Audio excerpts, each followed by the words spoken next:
Assalamualaikum teman-teman semua. Kali ini kita akan menjawab pertanyaan terkait mana sih yang mau didahulukan antara biaya pendidikan anak atau biaya untuk hari tua atau saat pensiun.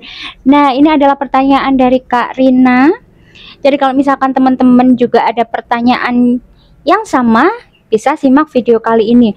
Jawabannya adalah silakan utamakan untuk mengumpulkan dana pendidikan anak terlebih dahulu, baru kemudian dilanjutkan ke dana untuk hari tua atau pensiun. Ada beberapa alasan kenapa kok kita itu perlu mendahulukan dana pendidikan anak. Yang pertama, karena jangka waktu pencapaiannya itu lebih dahulu untuk pendidikan anak. Untuk pendidikan anak misalkan untuk masuk TK aja itu kan butuh sekitar 4 tahun ya, biasanya kan 4 tahun masuk TK, kemudian 6 tahun kayak gitu, 2 tahunnya lagi masuk SD, kemudian 6 tahunnya masuk SMP, kemudian 3 tahunnya lagi SMA, lalu kuliah. Ini jarak waktunya deket. Nah, kalau misalkan tidak kita siapkan sejak sekarang, itu bisa jadi nanti kita akan kewalahan. Apalagi kalau misalkan kita itu pengen ngasih pendidikan yang terbaik buat anak, maka sebisa mungkin itu yang kita dahulukan. Nah, kita dahulukan dengan cara apa? Dengan cara menghitung dulu berapa sih biaya pendidikan yang dibutuhkan oleh anak saya agar bisa masuk ke jenjang SD, SMP, SMA, dan kuliah yang sesuai dengan minat bakat anak atau yang sudah sesuai dengan visi misi keluarga kayak gitu. Nah, cara menghitungnya bagaimana? Cara menghitungnya ini kita coba pakai kalkulator pendidikan yang sudah dikasihkan Mahir Finansial ya. Silahkan dibuka di situ kalkulator.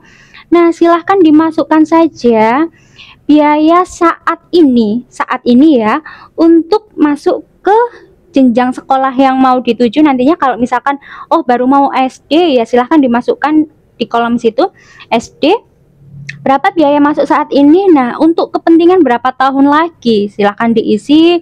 SMA juga seperti itu, SMP juga seperti itu, tinggal mengisi aja nominal masuk saat ini ya. Jadi silahkan searching aja dulu berapa biaya masuknya sekarang. Nah, itu silahkan diinput semuanya sesuai jenjang pendidikan yang diharapkan. Kalau mau sampai kuliah ya kuliahnya juga diisi sekalian, nggak apa-apa. Jangan lupa mencantumkan waktu kapan tabungan ini pengen terkumpul kayak gitu. Nah, kalau sudah dengan memanfaatkan kalkulatornya pendidikan Mahir Finansial, kalkulator pendidikan itu nanti akan langsung ketemu berapa sih biaya yang perlu ditabung setiap bulan, biar pas dibutuhkan nanti itu dananya sudah ada. Nah, di sini yang menarik adalah kenapa kok kita itu perlu mendahulukan pengumpulan biaya pendidikan, karena inflasi untuk pendidikan di Indonesia itu tinggi. Jadi kalau rata-rata kebutuhan tiap tahun itu inflasinya ada sekitar 3% ya, kalau tinggi banget ya 4%. Tapi untuk biaya pendidikan uang pangkalnya kalau di rata-rata itu sekitar 10-15%. Besar sekali, sehingga kalau misalkan tidak disiapkan dari sekarang nanti kita akan kewalahan. Nah, jadi itulah alasan kenapa kita itu perlu untuk mengumpulkan dana pendidikan terlebih dahulu.